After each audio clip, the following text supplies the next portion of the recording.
Okay, this is a antiderivative or no antiderivative defined but using actual value function is a little bit tricky. Let's do it in the first one. Integral from -1 to 2 of 4x minus 2 actual value x dx. Remember, let me recall.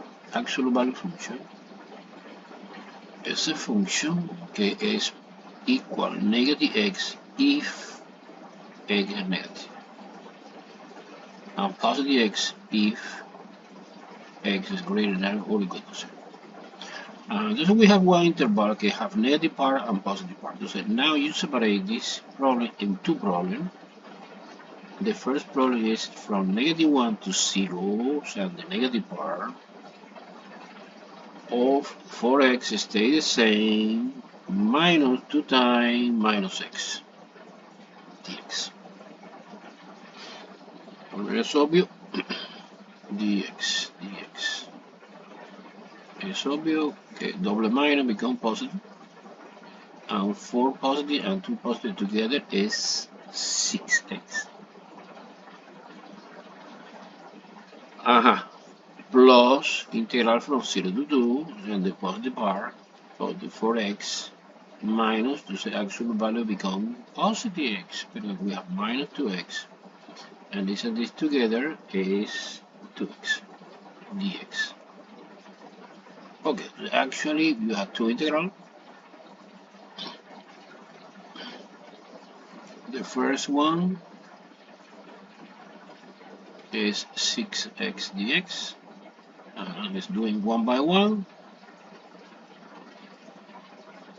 Dx is, well, 6x squared over 2, evaluating between -1 and 0.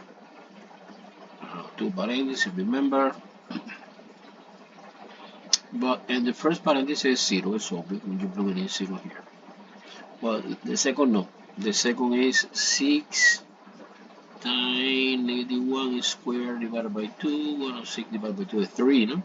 -1 squared positive 1. And the answer is -3. Okay, this is the answer for the first one.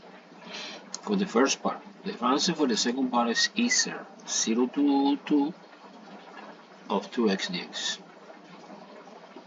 It's obvious this 2x squared divided by 2. Cancel out the 2, evaluating between 0 and 2.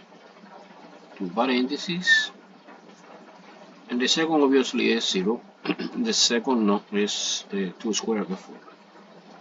So the answer is 4. The answer for this problem is 4 minus 3 is 1.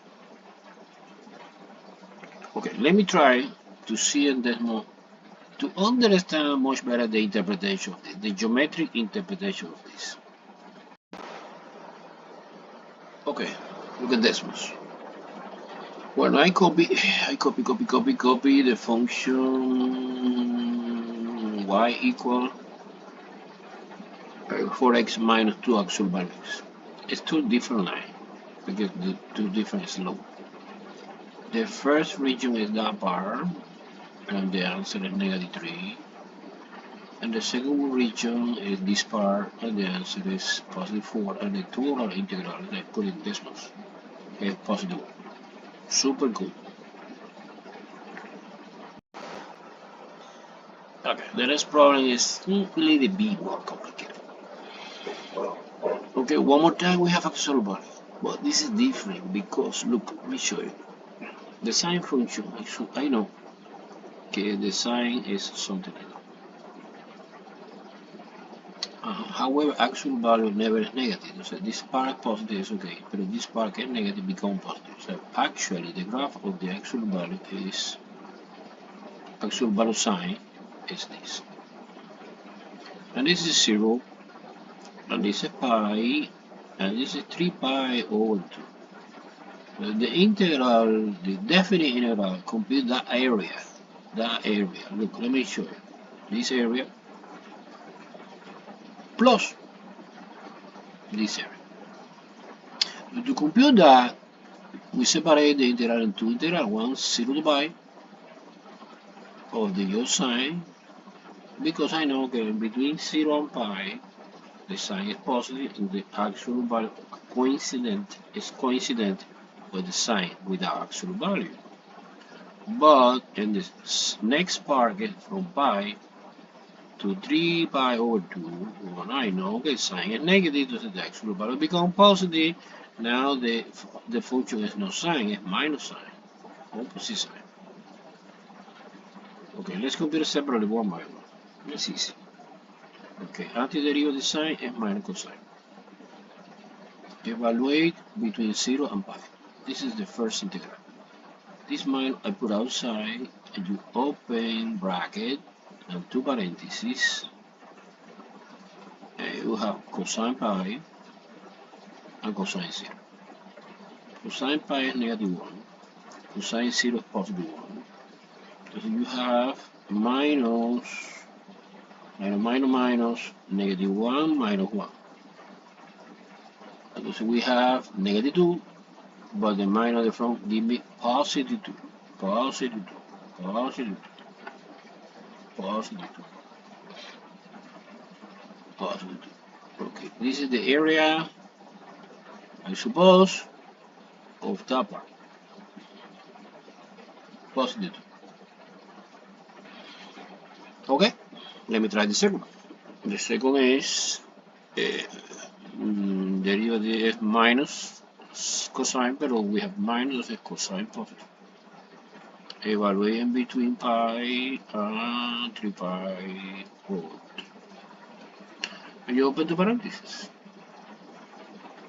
On the first parenthesis you have cosine 3 pi over 2. In the second you have cosine pi. Cosine 3 pi over 2 is 0. And cosine pi is negative 1. And another negative 1 that you have in the front is positive. That means it's logical that this area is 1. And this and this together is 3. And the answer is 2 plus 1 is 3.